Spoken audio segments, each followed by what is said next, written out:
Hi guys, आप कैसे हैं।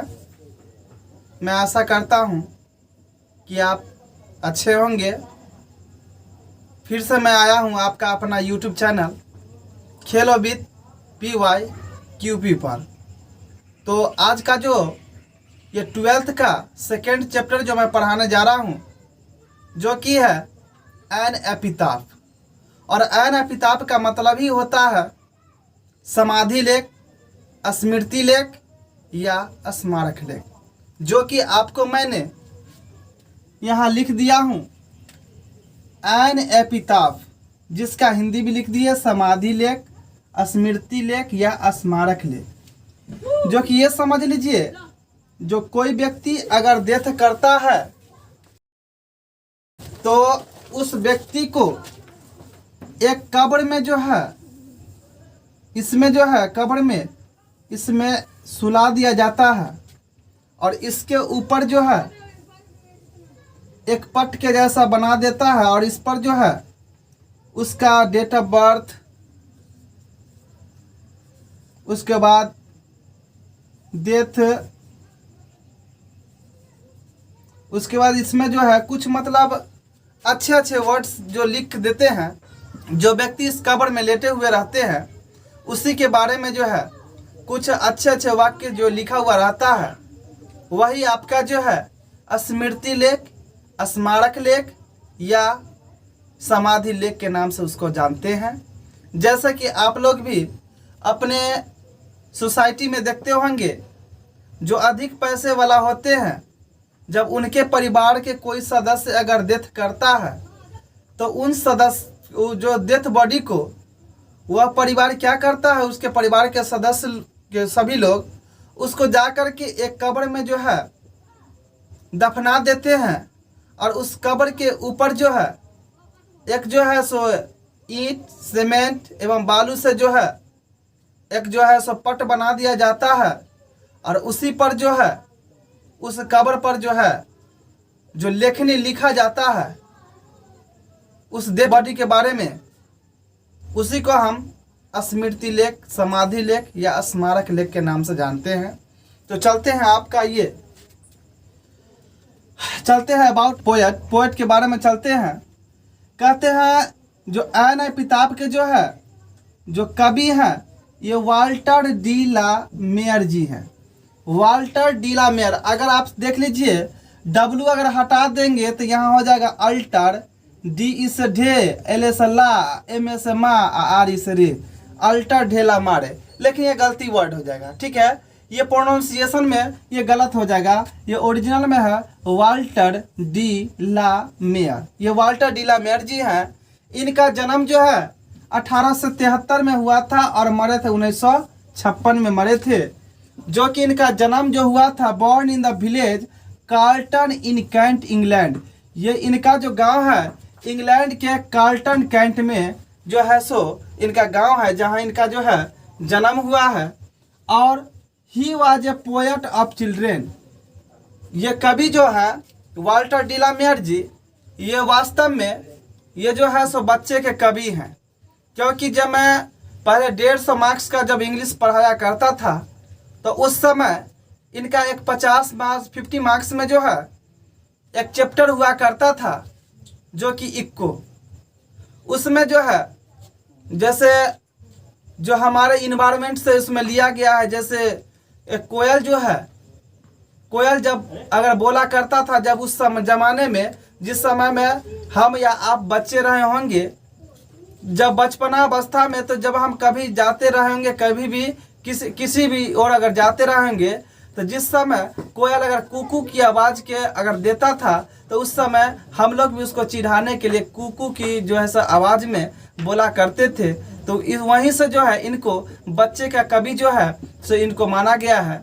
फिर चलते हैं ही रोट वो लिखे थे मेनी पोएम्स, बहुत सारे कविताओं को लिखे थे, एंड नोवेल्स और उपन्यास को भी लिखे थे। He is famous for the listener come hither songs for children. वो जो है प्रसिद्ध हुए हैं, फेमस हुए हैं। तो ये जो है छोटे छोटे पोएम का कलेक्शन, जैसे द लिसनर हो गया, कम हिदर सॉन्ग्स हो गया for come hither songs for children, ये सब बच्चे यार के जो कविता जो लिखा उखा करते थे, जिनके कारण इनका कविता जो है काफ़ी फेमस हुआ। और जब कविता जब इसका जो है पूरा प्रचलित पूरे संसार में होने लगा, तो फिर ये जो है उसी कविता के माध्यम से ये जो है सो पूरे जो है सो प्रचलित हो गया, इनको लोग जानने लगे। तो यही आपका जो है इस चैप्टर का जो है कुछ मुख्य बातें था जो कि मैंने आपको बताया। अब चलते हैं आपको इस कविता के बारे में चलते हैं। तो फिर चलते हैं मेरे जवानों अब पोएम की तरफ। तो इस पोएम में Walter de la Mare ji क्या कहते हैं, an epitaph has been composed by Walter de la Mare. An epitaph के जो रचना करने वाले हैं वो जो है कवि Walter de la Mare ji हैं। In this poem the poet expressed his sad feeling for the lady who he loved very much. इस कविता में कवि अपने दुख भरे भाव के साथ उस नारी के बारे में व्यक्त करते हैं जिनसे वो बेहद रूप से प्यार करते हैं। तो चलते हैं फिर अगला स्टेंजा मुझे चुपके से कहता है कि शहंशाह तुम्हें रुकने का इजाज़त मैं नहीं देता हूँ, क्योंकि समय तुम्हें इजाज़त नहीं दे सकता है। इसलिए अगला पंक्ति को तुम देखो और कहते हैं, here the poet weeps bitterly at the grave. यहाँ कवि कब्र पर आते हैं और फूट फूट कर रोते हैं। किसके लिए? तो उस पश्चिमी देश के नारी के लिए जिनसे वाल्टर डी ला मेयर जी बेहद रूप से प्यार करते थे। फिर आगे क्या कहते हैं, he thinks for the lady who is lying in the grave. वो सोचते हैं उस नारी के लिए जो कि अभी ग्रेव में जो है इस कब्र में, वो लाइंग का मतलब होता है लेटना। तो ये लेटना का मतलब ये ना है जो सोना, ये दुनिया से सो जाती है अर्थात दुनिया का अलविदा कह के, और ये इस कब्र में सो जाती है। तो यहाँ जो है कभी उस नारी के बारे में सोचते हैं जो कि अभी कब्र में क्या है, लेटी हुई है। ही सेज दैट, वह कहते हैं कि she was a very beautiful lady in the best country but she is no more now. कभी कहते हैं कि उस नारी के बारे में जो पश्चिमी देश के जो सुंदर नारी में जो गिने चुने जाने वाले थे उनमें से ये एक थी। ये he says that she was a very beautiful lady in the best country but she is no more now. कभी कहते हैं कि जो पश्चिमी देश के जो सुंदर नारियों में जो एक वो नारी थी जो कि अब वह जिंदा नहीं है और इस दुनिया से वह विलीन हो चुकी है। तो उसी नारी के बारे में कभी कहते हैं। फिर आगे क्या कहते हैं, ही सेज दैट, वह कहते हैं कि she use to move at that place but she spent her last hour there itself and now she is in the grave. कभी कहते हैं कि वो एक हवा के झोंका के जैसी थी जो कभी यहाँ तो कभी वहाँ, एक लाइक दैट एंजल, एक परियों की जैसी। वह हर एक समय जहाँ जहाँ पर वो घूमती फिरती थी, वांडरिंग करती थी, और वह अपना समय जो है वहीं पर वह गुजारी। लेकिन वह अभी जो है कब्र में जो है समा चुकी है और वह जो है दुनिया से भी विलीन हो चुकी है। According to him beauty is not permanent. कभी कहते हैं according to the poet beauty is not permanent, everything is temporary here. कभी कहते हैं किसी की सुंदरता सदा के लिए नहीं है, वह धीरे धीरे क्या होता है वह समाप्त हो जाता है। जो अभी हम दुनिया में जितना भी चीज़ देखते हैं वह सारा का सारा चीज़ जो है वह टेम्पोररी है, वह परमानेंट नहीं है, वह एक न एक दिन जरूर बिखर जाएंगे। वही कवि कहते हैं कि beauty is not permanent because it vanishes और passes but such beautiful lady is rare in the best country. वह कवि कहते हैं कि सुंदरता किसी का अस्थाई नहीं है, वह एक न एक दिन धीरे धीरे समाप्त हो ही जाएगा। इसी पर ना जो है सो एक गाना भी निकला था, जो गोरे रंग पे नहीं इतना गुमान कर, गोरा रंग तो एक दिन ढल जाएगा। तो यह रियलिटी है। आज आप जितना सुंदर दिखने में लगते हैं, आपके आने वाले समय में ये सुंदरता आपके चेहरे पर से ये धीरे धीरे ख़त्म हो जाएंगे, ये गुजर जाएंगे। फिर आपका जिस अवस्था में आप जाएंगे उस अवस्था के लायक आपका जो है सुंदरता आ जाएगा, आपकी सुंदरता में बदलाव आ जाएगा। तो यही जो है कभी कहते हैं जो पश्चिमी देश के नारी के बारे में, जो वो सुंदर नारी तो है, उनके पास सिर्फ सुंदरता है, उनके पास कोई ऐसा गुण नहीं है जिससे उसके दुनिया जो है उसको याद करे। सिर्फ सुंदरता। दुनिया भी किसी की सुंदरता को लेकर याद नहीं करता है, किसी के क्वालिटी को, वर्चू को लेकर के ही याद करता है। जैसे आप किसी को अगर थोड़ा सा हेल्प कर देते हैं तो आपको वह हेल्प के नाम पर आपको याद करेंगे, ना कि आप कितना सुंदर है इसके नाम पर आपको याद करेंगे। ऐसी बात नहीं है। तो सिर्फ आपको दुनिया याद करेंगे तो सिर्फ आपको क्वालिटी पर। फिर आप क्या कहते हैं, कहते हैं ही इज वेरी सैड, वह काफी जो है दुखद है। एंड सेज दैट, और कहते हैं कि nobody will remember her after his death, मतलब उनके मर जाने के बाद उसे दुनिया में कोई नहीं याद करेगा। किनके मर जाने के बाद, मतलब कवि के मर जाने के बाद दुनिया में उसे कोई नहीं याद करेगा, क्योंकि वो अपने लड़की, वो पश्चिमी देश के नारी, वो अपने परिवार में तो रहा करती थी, लेकिन उसके अपने परिवार वालों से भी उतना लगाव नहीं था। सिर्फ उसमें सुंदरता थी। तो समझ सकते हैं जिसके परिवार में अगर मान सम्मान एक दूसरे के बीच ना हो, उसका बातचीत अगर अच्छा से ना हो, तो उसका गांव समाज में उसका छवि क्या होगा ये आप भी सोच सकते हैं।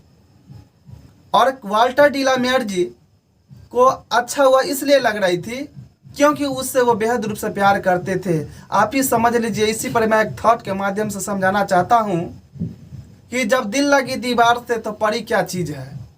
जब दिल लगी दीवार से तो परी क्या चीज़ है। अब मैंने तो अनिल कपूर को छोड़ दिया तो करिश्मा कपूर क्या चीज़ है।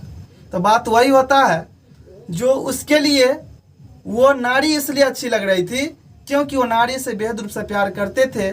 उसके पास कोई क्वालिटी नहीं थी, तब पर भी उनसे वो प्यार किया करते थे। लेकिन यहाँ तो दुनिया किसी को जो है सो क्वालिटी को याद करता है, किसी को वर्क को याद करता है, ना कि किसी के सुंदरता को याद करता है। तो फिर चलते हैं इसके आगे स्टेंजा की तरफ। तो फिर आगे चलते हैं, कहते हैं सो ही सेज, इसलिए वो कहते हैं and when I crumble who will remember this lady of the best country, अर्थात मैं यदि जिंदा हूं तो मैं तुम्हें याद करता हूं, यदि मैं अभी जिंदा हूं तो मैं तुम्हें याद करता हूं, यदि मैं मर जाऊं तो इस पश्चिमी देश को जो नारी है उसको याद करने वाला कौन होगा। तो ये कहते हैं वो पश्चिमी देश के नारी के लिए कौन कहते हैं, तो Walter de la Mare ji कहते हैं। फिर आए क्या कहते हैं, he remembers her again and again, वह याद करते हैं बार बार, एंड वीप्स देयर, और वहाँ रोते भी हैं। He says that she should not leave him because he loved her very much, वो कहते हैं कि उसे छोड़ के नहीं जाना चाहिए। किसे छोड़ करके, तो वाल्टर डी ला मेयर को छोड़ करके उस पश्चिमी देश की नारी को छोड़ के नहीं जाना चाहिए, क्योंकि वाल्टर डी ला मेयर जी उस पश्चिमी देश के नारी से बेहद प्यार करते थे। उस पश्चिमी देश के नारी के लिए वो आहें भरते हैं, रोते हैं, बिलखते हैं।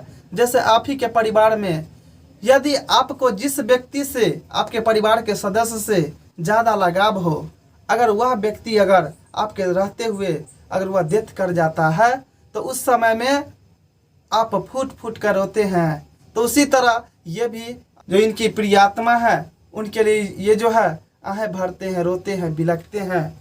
फिर आगे क्या कहते हैं, एट लास्ट, अंत में वी कैन से दैट हम लोग इसलिए कह सकते हैं कि वी कैन से दैट, हम कह सकते हैं कि the poet had much love for her so he could not bear the sense of separation.